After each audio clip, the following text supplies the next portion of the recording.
મોદી સરકાર વિકાસ કરે છે બરોબર છે, એ સારું છે, પણ સામે ગરીબોનું શું હાલ થાય છે એ સરકારે વિચારવું જોઈએ. 50% સુધીનો ડાઉનફોલ છે ધંધામાં. તો હવે કઈ ગ્રાહકી છે જ નથી. 80% અહીંયા ગ્રાહકી ડાઉન થઈ ગયેલી છે. તો અહીંયા અમારે તો ખાવાનું और જમવાનું બી ભાર પડી ગયો છે એમ. અને આ પતરા લગાવ્યા છે તો કોઈ પબ્લિક આવતી નથી. દિવાળીના હિસાબે અમારો થોડો બિઝનેસ સારો, અમારી ગણતરી હતી કે થોડો અમે સારો કરીશું, પણ એની જગ્યાએ બિલકુલ જ બંધ થઈ ગયો છે અમારો બિઝનેસ. આના ઉપર અમારા બાળકો ભણતા હોય, અમારું ભાડાનું મકાન છે, ભાડાના મકાનમાં રહીએ છીએ, તો અમારે ઘર ચલાવવું મુશ્કેલ પડી ગયું. અમે 2 દિવસથી ખાઈએ સાહેબ, પૈસા જો કાલે બિલકુલ ધંધો થયો નથી, અમે કાલે જમ્યા બી નથી. તો આના માટે સરકાર કઈ યોજના કરવી જોઈએ. જરૂરી છે રીડેવલપમેન્ટ પણ થોડુંક વેપારીઓ સામે ધ્યાન રાખીને આગળ અગર આમ કામ ચાલુ કરે છે તો થોડોક પેલી બાજુ તો ઘડીક આ બાજુ કંઈક ને કંઈક થોડો ઘણો એવો વોકિંગ ડિસ્ટન્સ આપે, એકાદ ગાડી નીકળે એવું આપે તો શું બધાનું ઘર બાર ચાલતું રહે. ધંધામાં થોડા ઘણા ઓછા છે, ખર્ચા નીકળી જાય ઘરના, એટલું ચાલે. કે ભાઈ આ લોકો બિઝનેસ લઈને અહીં બેઠા છે તો પબ્લિકનું શું, આ લોકોના ધંધાનું શું, એ રીતનો વિચાર કરવો જોઈતો હતો આ લોકોએ, પણ એ લોકોએ જરાય વિચાર નથી કર્યો. અમદાવાદના કાલુપુર વિસ્તારમાં રેલવે રીડેવલપમેન્ટ પ્રોજેક્ટ ચાલી રહ્યો છે. હવે 2000 કરોડથી વધારે રૂપિયાનો આ પ્રોજેક્ટ છે, એમાં કામ કરવામાં આવી રહ્યું છે. આ આપણે એક સારી વાત કરી, પણ જેમ આપણે જાણીએ છીએ કે સિક્કાની 2 બાજુ હોય, કાટ અને છાપ, એમ આની પણ એક ડાર્ક સાઈડ છે. વિકાસના કારણે અમદાવાદીઓનો ધંધો 3 વર્ષ બંધ રહેવાનો છે. વિસ્તારે વાત કરીએ. નમસ્કાર, વાઇબ્સ ઓફ ઇન્ડિયા સાથે હું સમીર. તમે જે બુલડોઝર જોઈ રહ્યા છો એ ધાર્મિક સ્થળોને તોડી પાડવાનું બુલડોઝર નથી. આ વિકાસવાળું બુલડોઝર છે જે અમદાવાદના કાલુપુર વિસ્તારમાં ચાલી રહ્યું છે. ચોમાસાના તડકામાં કામ કરતા ભાઈ તમને નજરે પડી રહ્યા છે. તે ભાઈ રેલવે રીડેવલપમેન્ટ પ્રોજેક્ટમાં કામ કરી રહ્યા છે. લગભગ 2000 કરોડથી પણ વધારે રૂપિયાનો આ પ્રોજેક્ટ છે, જે અમદાવાદના કાલુપુર વિસ્તારમાં દિલ્હી રેલ મેટ્રો કોર્પોરેશન અને દિનેશ ચંદ્ર ગ્રુપ દ્વારા ચલાવવામાં આવી રહ્યો છે. લગભગ 2 મહિના પહેલા આ કામગીરી શરૂ કરવામાં આવી હતી, કારણ કે સરકારની ઈચ્છા હતી કે કાલુપુર રેલવે સ્ટેશનને રિનોવેટ કરી અને રીડેવલપમેન્ટ કરવામાં આવે. આ પ્રોજેક્ટનું કામ ચાલી જ રહ્યું હતું અને અમદાવાદ કમિશનરે નોટિફિકેશન બહાર પાડ્યું. તેમણે કહ્યું કે કાલુપુર વિસ્તારમાં રહેલા લોકોને જણાવવામાં આવે છે કે 3 વર્ષ માટે મેઇન રોડ બાજુની એક લેન બંધ કરી દેવામાં આવશે, કારણ કે અહીંયા કામગીરી કરવાની છે. અહીં વિકાસની કામગીરી ચાલુ છે, પણ ત્યાં ધંધો કરતા લોકોનો વિકાસ રૂંધાઈ ગયો છે. વાઇબ્સ ઓફ ઇન્ડિયાને ફોન આવ્યો હતો કે કાલુપુર વિસ્તારમાં લોકોને ખૂબ હાલાકી પડી રહી છે, તેના વિશે તમે વાત કરો. તો અમે અમારા રિપોર્ટર યુવરાજસિંહ માનને ત્યાં મોકલ્યા હતા. તેમણે લોકો સાથે વાતચીત કરી હતી અને લોકો એમને જણાવ્યું હતું. ધંધામાં એવું છે કે જગા કામ ચાલુ કર્યું એ લોકોએ ત્યારે 2 મહિના થઈ ગયા. 2 મહિનામાં શરૂઆતમાં 10-20% ફરક હતો. પછી હમણાં 15-20 દિવસ પહેલાથી એકદમથી બેરિકેડિંગ કરી, ત્યારે રોડ બંધ કરી નાખ્યો અને પૂરો એના પછી 50% સુધીનો ડાઉનફોલ છે ધંધામાં. બીજું ધંધામાં ઓનર્સ છે, હમણાં બાજુમાં કોમ્પ્લેક્સ છે, આગળ બધી દુકાનો, શોપકીપર છે, નાના મોટા કોમ્પ્લેક્સમાં લગભગ બધા કપડાના બધા વેપારી બેઠા છે. એમાં જે રેન્ટવાળા હતા એ બધા તો ખાલી કરીને ચલો લાસ્ટ તારીખે 100% બધા નીકળી જ ગયા.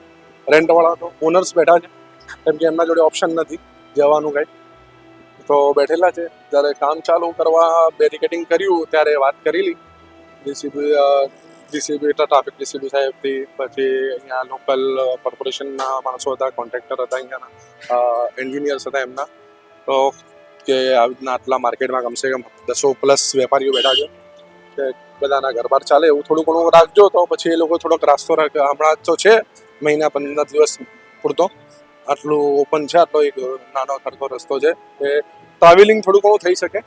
બાકી આગળ ફ્યુચર શું છે, હજી 3 વર્ષ સુધીનું એ હજી કાંઈ આ લોકો કમ્પ્લીટ રિસ્પોન્સ નથી, કેમ કે એ લોકોના અંડરમાં પણ નથી. આગળથી જેમ જેમ કામ ચાલુ છે, ઓર્ડર આવે છે, એ લોકો એવી રીતના કામ કરે છે. એટલે એ લોકોના સાથે એ લોકોને પણ આપણે કંઈ નહીં કહીએ.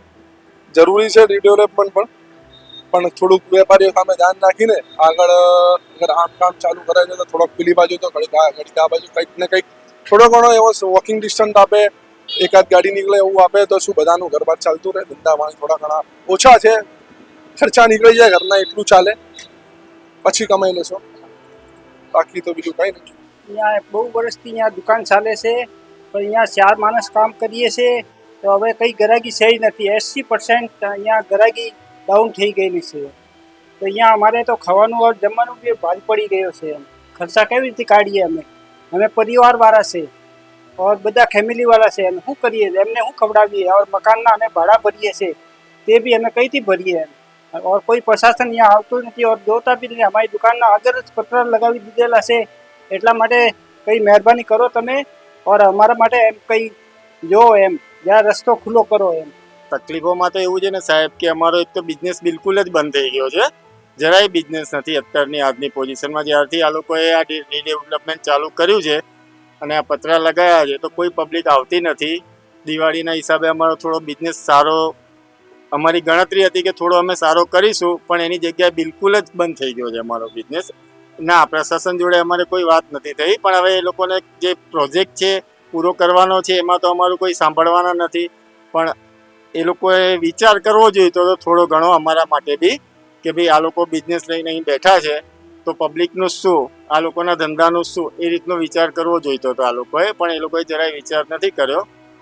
અને આજની તારીખમાં અમારે બિલકુલ જ બિઝનેસ નથી, એમને એમ બેઠા છીએ અમે. બિલકુલ ધંધો નથી સાહેબ.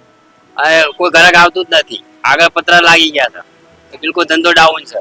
આના ઉપર અમારા બાળકો ભણતા હોય, અમારું ભાડાનું મકાન છે, ભાડાના મકાનમાં રહીએ છીએ તો અમારે ઘર ચલાવવું મુશ્કેલ પડી ગયું. અમે 2 દિવસથી ખાઈએ સાહેબ. પૈસા જો કાલે બિલકુલ ધંધો થયો નથી. અમે કાલે જમ્યા બી નથી. તો આના માટે સરકાર કઈ યોજના કરવી જોઈએ તો ગરીબો માટે સારી યોજના કરીને એનો કઈ રસ્તો કરવો જોઈએ. મોદી સરકાર વિકાસ કરે છે બરોબર છે, એ સારું છે, પણ સામે ગરીબોનો શું હાલ થાય છે એ સરકારે વિચારવું જોઈએ.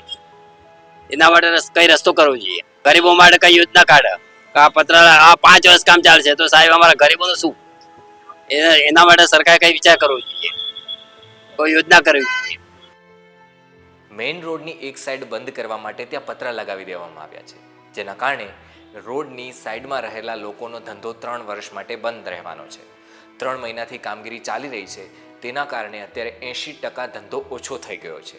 લોકોનું કહેવું છે કે અમારી આગળની પેઢી માટે કામ કરી રહ્યા છો એ સારી વાત છે, પણ આનાથી અત્યારે અમને તકલીફો પડી રહી છે એનું શું? અમે ધંધો કરીએ છીએ, અમારા છોકરાઓ છે, અમે ભાડા પર રહીએ છીએ. 3 વર્ષ અમે અમારું ગુજરાન કેમ ચલાવીશું? અમે ગરીબ લોકો છીએ. સારી વાત છે કે વિકાસ થાય અને લોકોના ભોગે વિકાસ થાય એ યોગ્ય બાબત નથી. વહીવટી વિભાગ જે છે, તંત્ર છે, એ વિકાસ કરે ત્યાં આ જે કોઈ પણ લોકો છે ને એમને કોઈ તકલીફ નથી. અગવડ ન પડે આ લોકોને એનું ધ્યાન રાખવું એ તો આપણા બધાની જવાબદારી છે. કારણ કે એ લોકો ભાડું ભરતા હશે, એમનાય છોકરા છે, એમને ફી ભરવાની છે, એમને ભણાવવાના છે, એમને રાશન લેવાનું છે ઘરેથી. જેના માટે આપણે વિકાસ કરી રહ્યા છીએ એનો જ જો વિકાસ રૂંધાઈ જાય, એનું જ જો નુકસાન થાય તો એ આપણી બધાની જવાબદારી બની જાય. કારણ કે આપણે બધા ઘરબાર લઈને બેઠા છીએ. આ લોકોને વિકાસથી જરાય વાંધો નથી, વિકાસ કરો તમે, એ લોકોનું એવું જ કહેવું છે. એમણે તો એવું પણ કહ્યું કે મોદી સરકાર વિકાસ કરે છે, બરોબર કરે છે, પણ 3 વર્ષ માટે એમનો ધંધો બંધ રહે એ તો કેટલું યોગ્ય કહેવાય. તમારું એક વ્યક્તિ તરીકે આના ઉપર શું કહેવું છે અમને કમેન્ટમાં લખી અને જણાવો, કારણ કે આ ગુજરાતની ધરા ધંધાની ધરા છે. ધન્યવાદ.